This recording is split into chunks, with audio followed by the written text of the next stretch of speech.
இது மகிமை நேரம். ஆண்டவராகிய இயேசு கிறிஸ்துவின் நாமத்தினாலே மகிமை தொலைக்காட்சி நேயர்களுக்கு என்னுடைய வாழ்த்துதலையும் வணக்கத்தையும் தெரிவித்துக் கொள்கிறேன். மீண்டுமாக இந்த மாதத்திலும் ஆண்டவருடைய வார்த்தையை உங்களிடத்திலே பகிர்ந்து கொள்வதிலே மகிழ்ச்சி அடைகிறேன். இந்த நாட்கள் நமக்கு பரிசுத்த வாரம் என்று சொல்லக்கூடிய ஒரு அருமையான நாட்கள். ஆண்டவர் நம்ம இதுவரைக்கும் லெந்து நாட்களை ஆசரித்து கடைசியாக அவருடைய பாடு மரணங்களை தியானிக்க இருக்கிற இந்த கடைசி வாரம் பரிசுத்த வாரம் என்று சொல்லப்படுகின்ற முக்கியமான இந்த நாட்களிலே நாம் இருக்கிறோம். இன்றைய தினத்திலே நாம் ஆசரிக்க இருக்கிற அந்த குருத்தோலை ஞாயிறு என்று சொல்லி ஆண்டவர் எருசலேம் நகர் நோக்கி பவனியாக சென்ற ஒரு அருமையான ஒரு நாளை நாம் இந்த நாளிலே நாம் ஆசரித்து கொண்டிருக்கிறோம். ஆண்டவர் இயேசு கிறிஸ்து எருசலேம் நகர் நோக்கி பவனியாக அவர் செல்லுகிறதை நாம பார்க்கிறோம். ஆண்டவருக்கு தெரியும் அவர் பாடுபட போகிறார், மரணமடைய போகிறார் என்று சொல்லி அவருக்கு தெரிந்திருந்தும் அவர் ஒரு கோழையாக அல்ல, ஒரு தைரியம் உள்ளவராக, ஒரு ராஜாவை போல அவர் என்ன செய்கிறார்? கழுதையின் மேல் ஏறி பவனியாக எருசலேம் நகர் நோக்கி செல்லுகிறதை நாம பார்க்கிறோம். சகரியா 9ஆம் அதிகாரம் 9ஆம் வசனம். சியோன் குமாரத்தியே மிகவும் களிகூறு, எருசலேம் குமாரத்தியே கெம்பீரி. இதோ உன் ராஜா உன்னிடத்தில் வருகிறார், அவர் நீதியுள்ளவரும் ரட்சிக்கிறவரும் தாழ்மையுள்ளவரும் கழுதையின் மேலும் கழுதை குட்டியாகிய மரியின் மேலும் ஏறி வருகிறவருமாய் இருக்கிறார். நம்முடைய அருமையான ஆண்டவராகிய இயேசு கிறிஸ்து எருசலேம் நகர் நோக்கி பவனியாக சென்ற அந்த சம்பவத்தை பல 100 ஆண்டுகளுக்கு முன்பாகவே சகரியா தீர்க்க தரிசனமாக உரைக்கிறதை நாம பார்க்கிறோம். இதே தீர்க்க தரிசனம் மத்தேயு 21ஆம் அதிகாரம் 4ஆம் வசனத்திலே அது நிறைவேறுகிறதை நாம் பார்க்கிறோம். இதோ உன் ராஜா சாந்த குணமுள்ளவராய் கழுதையின் மேலும் கழுதை குட்டியாகிய மரியின் மேலும் ஏறிக்கொண்டு உன்னிடத்தில் வருகிறார் என்று சீயோன் குமாரத்திக்கு சொல்லுங்கள். ஒரு மகிழ்ச்சியான ஒரு சந்தோஷமான செய்தி. சீயோன் குமாரத்தியே நீ களிகூறு, எருசலேம் சீயோன் குமாரத்தியே மிகவும் களிகூறு, எருசலேம் குமாரத்தியே கம்பீரி.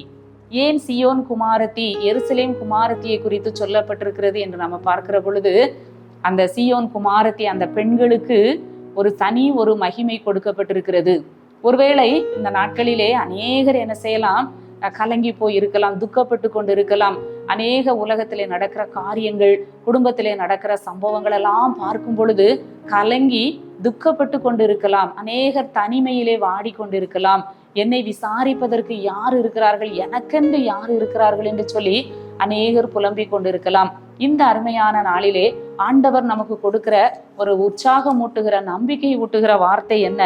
சீயோன் குமாரத்தியே மிகவும் களிகூறு, எருசலேம் குமாரத்தியே கம்பீரி.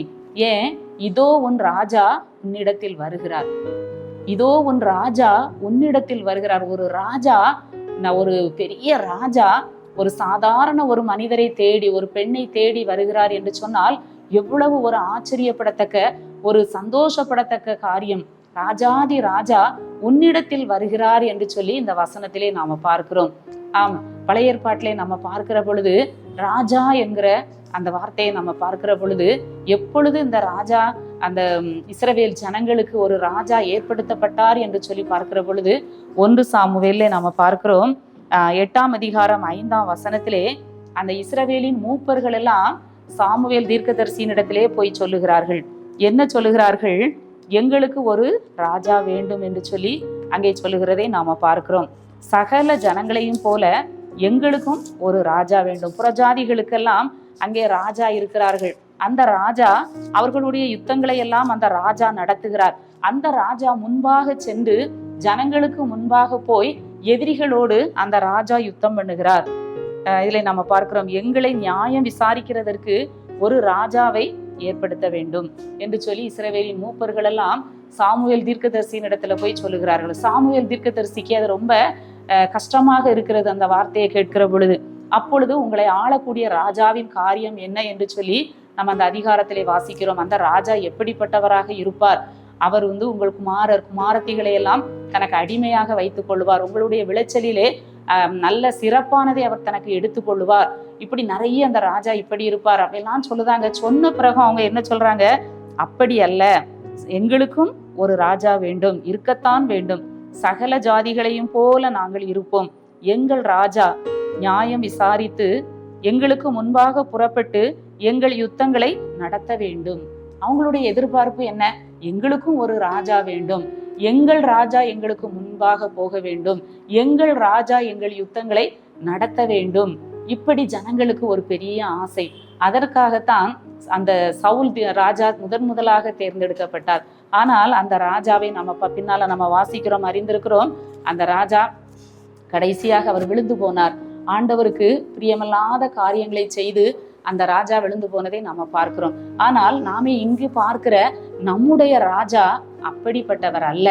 நம்முடைய ஆண்டவராகிய இயேசு கிறிஸ்து அப்படிப்பட்டவர் அல்ல. அவர் எப்படிப்பட்ட ஒரு ராஜா நம்ம பார்க்கிறோம். சகரியா 9:9 பார்க்கிறோம்.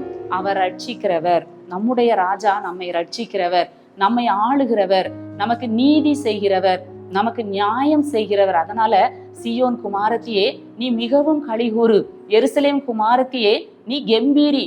நம்முடைய ராஜா நம்மை ரட்சிக்கிற ஒரு ராஜா. அவர் தாழ்மை உள்ளவர், அவர் நீதி செய்கிற ஒரு ராஜா. அதனால நீ மிகவும் களிகூறு என்று சொல்லி ஒரு மகிழ்ச்சி ஊட்டுகிற ஒரு வார்த்தையை நாம பார்க்கிறோம். நாமும் கூட இந்த காலை வேளையிலே, இந்த நல்ல மன மகிழ்ச்சியின் நாளிலே நாம் ஆண்டவரை நோக்கி கூப்பிடுவோம். எங்கள் ராஜா எங்களை ரட்சிக்கிறவர், எங்கள் ராஜா எங்களுக்கு நியாயம் செய்கிறவர். ஆகவே நாம் சந்தோஷப்பட்டு நாம் மகிழ்ச்சியாக இருக்க வேண்டும் என்று சொல்லி ஆண்டவருடைய வார்த்தை சொல்லுகிறது. இந்த நாளிலும் கூட நாம குருத்தோலை ஞாயிறு என்று சொல்லி நாம் ஆசரிக்கிறோம். ஓசனா என்று சொல்லி நாம் ஆர்ப்பரிக்கிறதை நாம் இந்த நாளிலே நாம் பார்க்கிறோம்.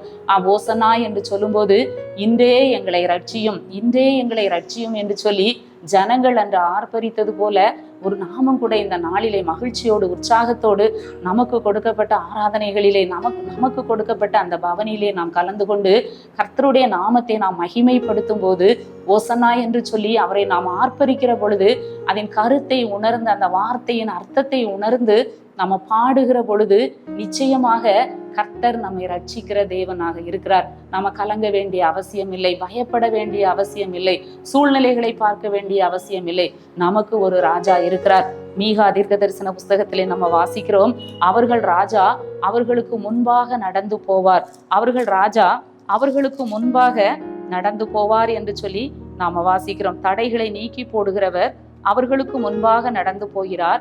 அவர்கள் தடைகளை நீக்கி வாசலால் உட்பிரவேசித்து கடந்து போவார்கள். அவர்கள் ராஜா அவர்களுக்கு முன்பாக போவார். நம்முடைய ராஜா நமக்கு முன்பாக போவார். நமக்கு முன்பாக சென்று அவர் யுத்தத்தை பண்ணுகிற தேவனாக இருக்கிறார். எனவே நாம் மகிழ்ச்சியோடு சந்தோஷத்தோடு இந்த நாட்களில் நாம் காணப்படுவோம். ஆண்டவருடைய வார்த்தை ஒரு நாளும் தவறாது. ஓசன்னா எங்களை இன்றே ரட்சியும் என்று சொல்லி பொருள் உணர்ந்து நாம் கர்த்தரை பாடுகிற பொழுது நிச்சயமாக அவர் நம்மை ரட்சிக்கிற தேவனாக இருக்கிறார். நம்முடைய ராஜா சாந்த குணம் உள்ளவர், தாழ்மை உள்ளவர், அவர் ரட்சிக்கிறவர், அவர் நீதி உள்ள தேவனாக இருக்கிறார். இந்த காலை வேளையிலே அந்த ராஜாவை நாம் நோக்கி பார்ப்போமா? எங்களை நேசிக்கிற நல்ல ஆண்டவரே, இந்த மனமகிழ்ச்சியின் நாளுக்காக உம்மை துதிக்கிறோம், உம்மை ஸ்தோத்தரிக்கிறோம். இந்த வருஷத்திலும் இந்த நாளை காண ஆண்டவர் எங்களுக்கு கிருபை தந்த தயவுக்காக நன்றி செலுத்துகிறோம். ஆண்டவரே, நீர் எங்களுக்கு ராஜாவாக இருக்கிறதற்காக உம்மை துதிக்கிறோம். எங்கள் ராஜா எங்களுக்கு முன்பாக நீர் செல்லுகிறவர், எங்களுக்காக நீர் யுத்தம் பண்ணுகிறவர், எங்களுக்காக நீர் யாவையும் செய்து முடிக்கிற தேவன், எங்களை ரட்சிக்கிற ஒரு ராஜாவாக இருக்கிறபடியால் உம்மை துதிக்கிறோம், உம்மை ஸ்தோத்தரிக்கிறோம். கேட்டுக்கொண்டிருக்கிற ஒவ்வொரு ஜனங்களுக்கும் மகிழ்ச்சியையும் சந்தோஷத்தையும் களிகூறுதலையும் கொடுப்பீராக. மீட்பர் இயேசு கிறிஸ்துவின் மூலம் ஜெபிக்கிறோம் நல்ல பிதாவே, ஆமென்.